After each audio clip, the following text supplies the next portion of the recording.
સૌપ્રથમ સમાચાર જૂનાગઢથી પ્રાપ્ત થઈ રહ્યા છે। જૂનાગઢ જીમર્સ મેડિકલ કોલેજ વિવાદમાં આવી છે। દર્દીની ચિંતા કર્યા વિના જ મેડિકલ કોલેજના વિદ્યાર્થીઓ ડીજેના તાલે ઝૂમ્યા છે।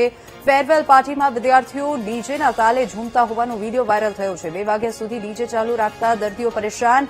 20 માર્ચે હોસ્પિટલમાં યોજાઈ હતી ફેરવેલ પાર્ટી અને ફેરવેલ પાર્ટીમાં ગરબે રમતા વિદ્યાર્થીઓનો વીડિયો સોશિયલ મીડિયા પર વાયરલ થયો છે।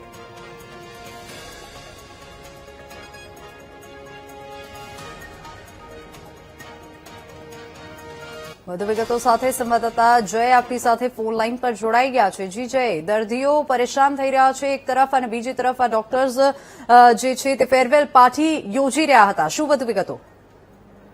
જી ચોક્કસથી જણાવી દો કે જે જૂનાગઢ જે મેડિકલ કોલેજ છે, જીએમએ મેડિકલ કોલેજ છે, તેમાં દર્દીઓની જે વિદ્યાર્થીઓ ડીજે તાલે ઝૂમ્યા હતા। ગઈ 20 માર્ચના રોજ આ ફેરવેલ પાર્ટી યોજવામાં આવી હતી। જે મેડિકલના છાત્રો જે છે તેના દ્વારા પાર્ટી યોજવામાં આવી છે અને બિંદાસપણે રાત્રે મોડી રાત્રિ સુધી આ ડીજે તાલે ઝૂમ્યા હતા। એક વખત જે વાત કરવામાં આવતી હતી, સિવિલ હોસ્પિટલની બાજુમાં જ આ મેડિકલ કોલેજ આવેલી છે। આ ડીજેના જે અવાજના કારણે દર્દીઓ પણ પરેશાન થયા હતા। હાલ તો આ વિડીયો જે વાયરલ થયો છે જેને લઈ અનેક સવાલો પણ ઉભા થયા છે। જી બિલકુલ જય, આભાર સમગ્ર માહિતી બદલ। તો જીમર્સ મેડિકલ કોલેજમાં દર્દીઓની પરવા વગર વિદ્યાર્થીઓ ડીજેના તાલે ઝૂમ્યા છે અને ગત 20 માર્ચના રોજ યોજાઈ હતી આ ફેરવેલ પાર્ટી।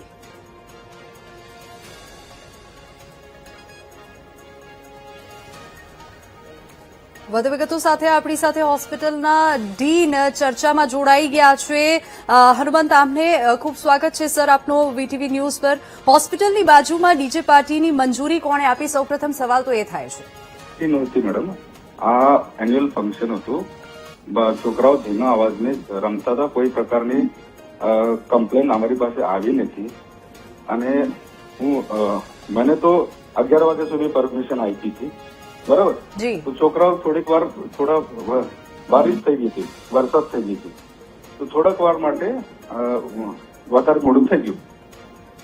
હા, પણ જનરલી પણ 12 વાગ્યા સુધી ડીજે તમે વગાડી શકો છો, અહીંયા તો 2 વાગ્યા અને એ પણ હોસ્પિટલના પરિસરમાં, હોસ્પિટલના ગાર્ડનમાં તમે લોકો પાર્ટી કરી રહ્યા છો અને પ્રશાસન અજાણ કેમ હતું? 11 વાગ્યા સુધી જો પરમિશન આપવામાં આવી હતી તો પણ 2 વાગ્યા સુધી કેમ ચાલુ રહ્યું કાર્યક્રમ?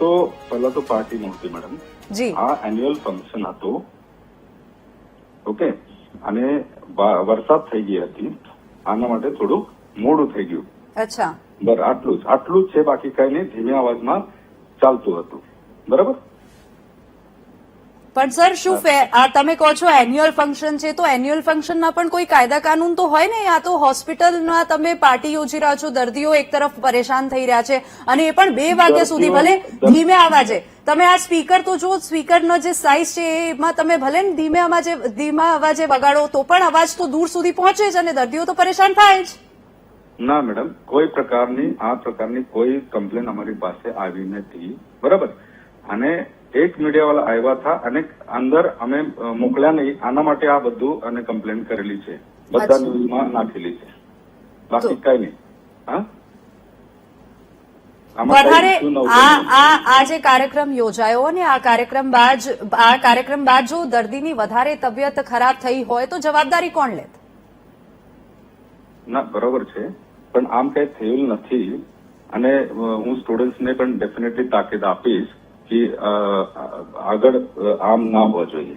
જી સર, મારે એક છેલ્લો તમે એક જવાબ આપો કે તમને શું એવું લાગે છે કે મેડિકલ એથિક્સનો અહીંયા ભંગ થઈ રહ્યો છે? નહીં, કોઈ પ્રકારનું ભંગ નથી થયેલું મેડમ। મેડિકલ એથિક્સ હું એથિક્સ કમિટીના ચેરમેન જ છું यहाँ पे, તો બધું બરાબર છે, પણ થોડુંક મોડું થઈ ગયું વરસાદને કારણે, તો આના માટે આ ભાઈ થોડાક નારાજ થઈને આ બધા મીડિયામાં નાખી દીધા છે, બરાબર? ઠીક છે સર, આપ અમારી સાથે ચર્ચામાં જોડાયા તે બદલ ખૂબ આભાર।